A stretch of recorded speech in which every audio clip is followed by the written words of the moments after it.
ہم نے اس جب سبق پڑھتے تھے تو ایک واقعہ پڑھا تھا کہ کسی پہاڑ کی غار میں ایک اللہ والا رہتا تھا اور اللہ اللہ کرتا تھا ہر وقت. اللہ کی طرف سے کھانا آ جاتا تھا اور وہ کھا لیا کرتا تھا. تو خدا امتحان بھی کرتا ہے، آزمائش بھی کرتا ہے. دعا کیا کرو اللہ ہماری آزمائش نہ فرمائے. ہم لوگ آزمائش کے قابل کہاں ہیں؟ تو اللہ پاک نے جب اس اللہ والے کی آزمائش فرمائی تو 3 دن تک کھانا نہ آیا. 3 روز تک کھانا نہیں آیا. جب نہیں آیا تو بھوک نے ستایا، اور جب بھوک نے ستایا تو پریشانی ہوئی، اور جب پریشانی ہوئی تو دل میں خیال آیا کہ اب میرے لیے سوال کرنا جائز ہو گیا، اب تو میں بالکل بھوک نے تنگ کر دیا مجھے. تو پہاڑ سے نیچے اترے اور جا کر کے ایک مکان پہ سوال کر دیا، اور سوال یہ کیا کہ اللہ نام پہ مجھے کھانا چاہیے. ان گھر والوں نے 3 روٹیاں دے دی. ان گھر والوں نے 3 روٹیاں دے دی اور یہ اللہ کا ولی لے کے چل دیا. تو جس گھر سے 3 روٹیاں ملی تھی ان کے یہاں ایک کتا بھی تھا. وہ اس ولی کے پیچھے پیچھے لگ گیا اور بھونکار قریب تھا کہ کاٹ کھائے پھاڑ کھائے. اللہ کے ولی نے سوچا کہ یہ تو بڑا ظالم کتا پیچھے لگ گیا، 1 روٹی اس کو پھینک دوں، 2 مجھے کافی ہو جائیں گی، یہ اپنا اس کی ہلنے لگ جائے گا، مشغول ہو جائے گا، میں نکل جاؤں گا. یہ کتاب کی بات ہے، حدیث کی نہیں. تو نفحۃ الیمن کتاب میں واقعہ یوں لکھا کہ کتا 1 روٹی کھا کے پھر بھاگ کے اس ولی کو مل گیا اور بہت بھونکار کاٹنے کے قریب ہوا. تو پھر اللہ کے ولی نے سوچا کہ یار 1 ہی روٹی کافی ہو جائے گی، یہ تو پھر ظالم پیچھے ہو گیا. اس نے دوسری روٹی بھی اس کو پھینک دی. اللہ کی شان، کتا دوسری روٹی کھا کر کے پھر ولی کے پیچھے پیچھے. اس نے سوچا ایسی روٹیوں سے تو یوں ہی بھلے، وہ تیسری بھی پھینک دی. کتے نے تیسری بھی کھا لی، اور جب تیسری روٹی کھا کے کتا بھونکا، اب ولی کھڑا ہو کر غصے میں آ گیا اور کہنے لگا او کتے تجھے شرم نہیں آتی؟ عربی کا لفظ ہے وَمَا عَدِيمُ الْحَيَا، اور بغیرت کمینے، تیرے مالک نے 3 روٹیاں دی تھی، جس دروازے پہ تو رہتا 3 کھا لی پھر بھی بھونکتا ہے. 3 روٹیاں میں نے تجھے دے دی پھر بھی بھونک رہا ہے. تو یوں لکھا اس کتاب میں کہ اللہ پاک نے کتے کو بھی زبان دی اور وہ یہ کہنے لگا کہ ولی صاحب ذرا ٹھہرو، خود فیصلہ کرو، تم بے غیرت ہو یا میں بے غیرت ہوں. فیصلہ جناب کریں، میں کتا ہوں، آپ ولی ہیں. جنت کے کھانے کھائے، ارے 3 دن نہ ملا تو آدمی کے دروازے پہ آ کے ماتھا گھسایا، جھولی پھیلائی، بھیک مانگی. شمس الدین سراج بزرگ رحمت اللہ علیہ کہتے ہیں وہ جب 40 کے 40 اندر داخل ہو گئے، پچھلے نے مجھے اشارہ کیا دروازہ بند کر دے، اب کسی اور کو اندر نہ آنے دینا.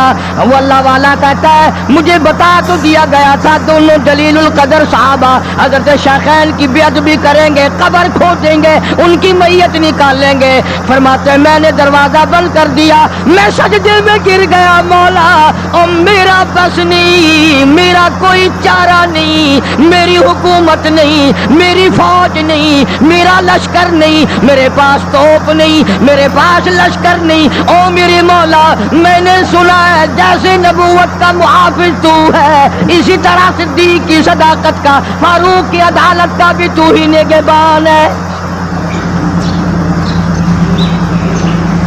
مولا میری موت بھیج دے میں نہ دیکھوں. شمس الدین سراج بزرگ کہتا ہے کہ اللہ کا حکم ہوا، میں نے بھی دعا تو کی تھی رو رو کے، میرے دیکھتے دیکھتے، توجہ کرنا لفظ سمجھو، میرے دیکھتے دیکھتے مسجد نبوی میں زمین پھٹی اور بمے ٹوکریوں کے بمے سامان کے 40 کو زمین نگل گئی.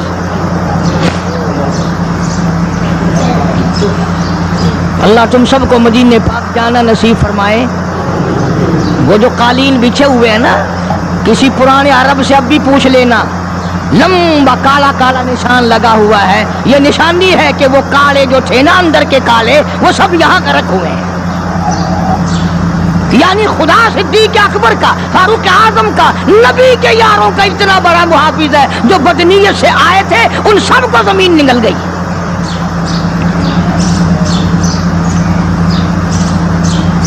ایک اللہ والا کہتا ہے کہ میں نے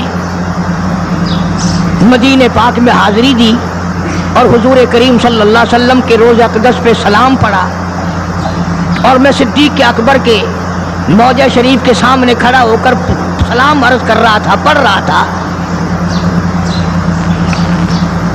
میں جب واپس ہٹنے لگا تو ایک آدمی مجھے کہنے لگا آپ کہاں سے آئے ہیں؟ اس نے بتایا کہ میں فلاں جگہ سے آیا ہوں۔ کہ آپ بڑے نیک آدمی معلوم ہوتے ہیں، بڑا اچھا سلام پڑھ رہے تھے، تعریف اچھی کر رہے تھے، میرے یہاں کھانا کھانے چلو۔ اللہ والا کہتا ہے کہ میں اس کی باتوں میں آ گیا کہ چل بھائی، مدینے کا آدمی ہے، مدینے کا آدمی ہے، دعوت کر رہا ہے، انکار کروں تو سنت کے خلاف ہونے کا، چل بھائی۔ لے گیا اور وہاں جا کر ایک مکان میں اس اللہ والے کو بند کر کے، کوٹڑی میں اس کو زنجیروں میں باندھ کر اس کی زبان کاٹ دی۔ تو نے صدیق کی اتنی تعریف کیوں کی؟ اور پھر چھوڑ دیا کہ جا صدیق سے ٹھیک کرا کے دکھا۔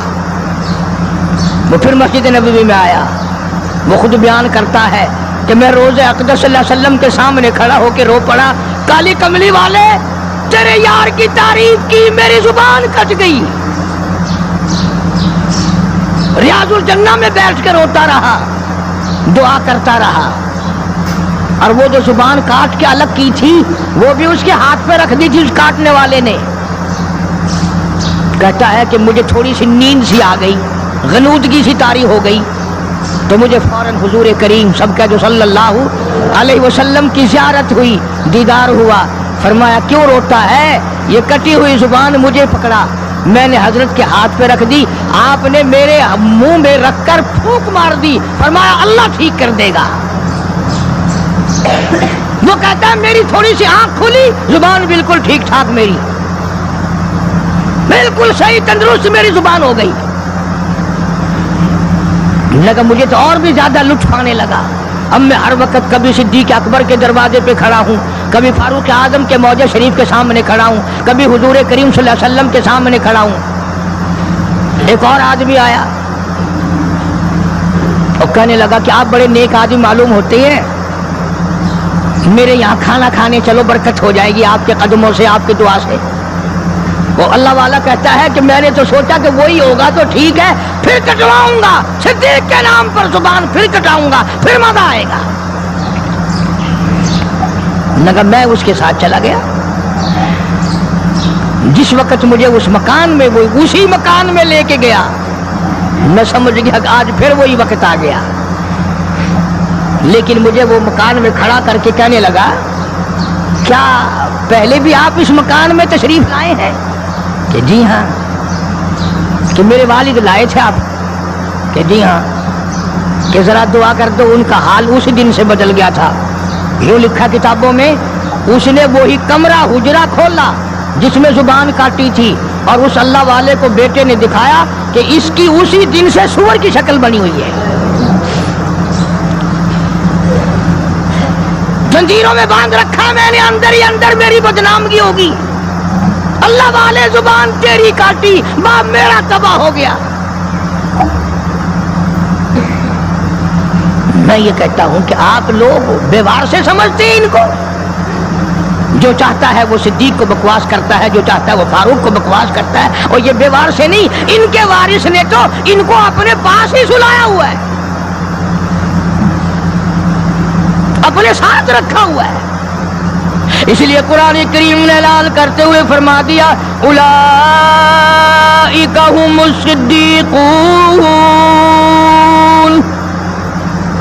یہ وہ صدیق اکبر ہے، یہ وہ اللہ والا ہے جس کو نبی سے بڑا پیار ہے، نبی کو اس سے بڑا پیار ہے، پروردگار عالم کو بھی اس سے بڑا پیار ہے۔ اس نے اپنا سب کچھ میرے محبوب کی ذات گرامی پہ قربان کر دیا. عزت کو عزت نہ سمجھا, سرداری کو سرداری نہ سمجھا, تمام کا تمام اپنا کردار کیا, اعمال کیا, اقوال کیا, افعال کیا, مال کیا, اولاد کیا, تمام کا تمام آقا کی ذات پہ قربان کر دیا.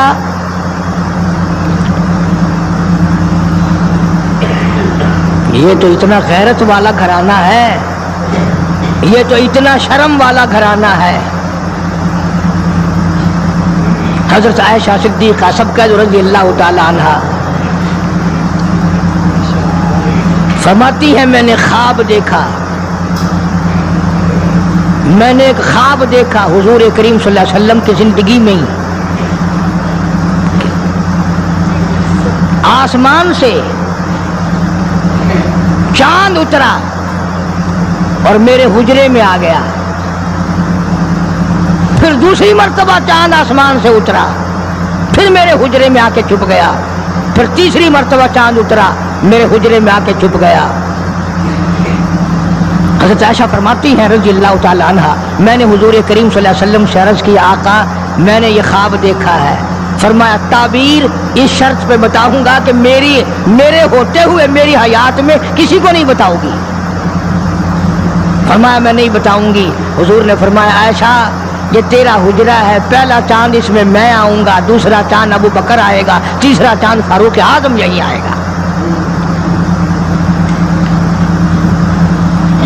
حدیث کی ساری کتابوں میں موجود ہے.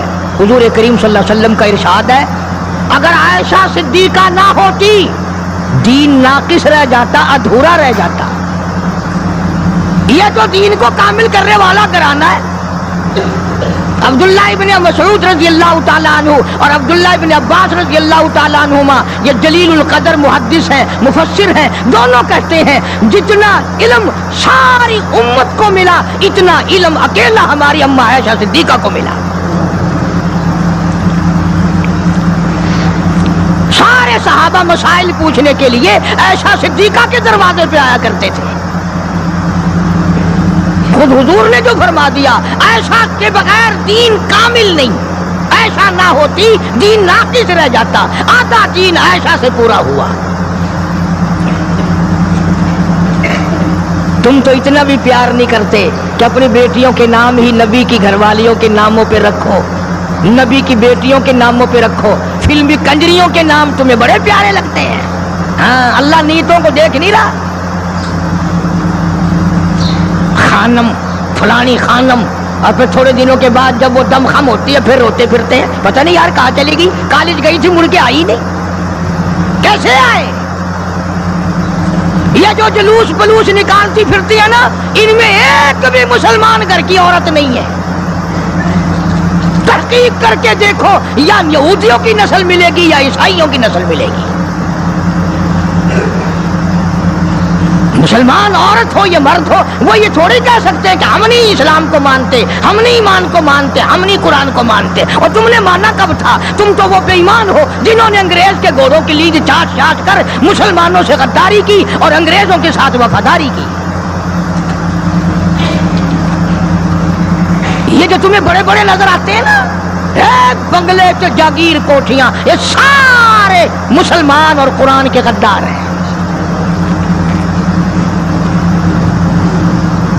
صحابہ اکرام کی زندگی دیکھو کہ جو تنخواہ معمولی سی لی, اتنی لی کہ جس میں میٹھا دلیا بھی نہ پک سکے, وہ بھی واپس بیت المال میں داخل کر کے دنیا سے رخصت ہوئے.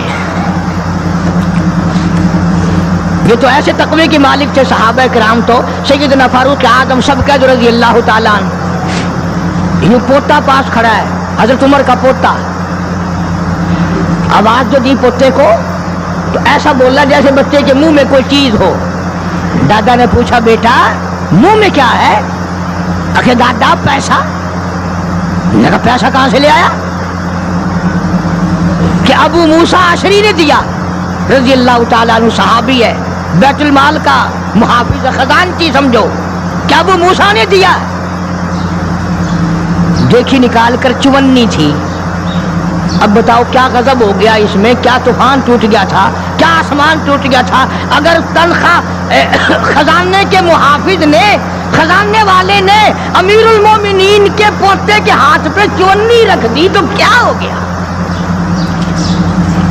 فاروق اعظم نے ابو موسیٰ اشعری کو طلب کیا ہے، بلایا ہے، فرمایا یہ چارہ ہم نے کہاں سے لایا تھا؟ یہ چارہ ہم نے کہاں سے لایا تھا؟ انہوں نے کہا جی خزانے کی الحمدللہ سبحان اللہ، آپ نے سنا ہے تعلیمات کی تقریر. ایسی تقریر اچھی سننے کے لیے ہمارے چینل کو سبسکرائب کریں، لائک کریں اور شیئر کریں.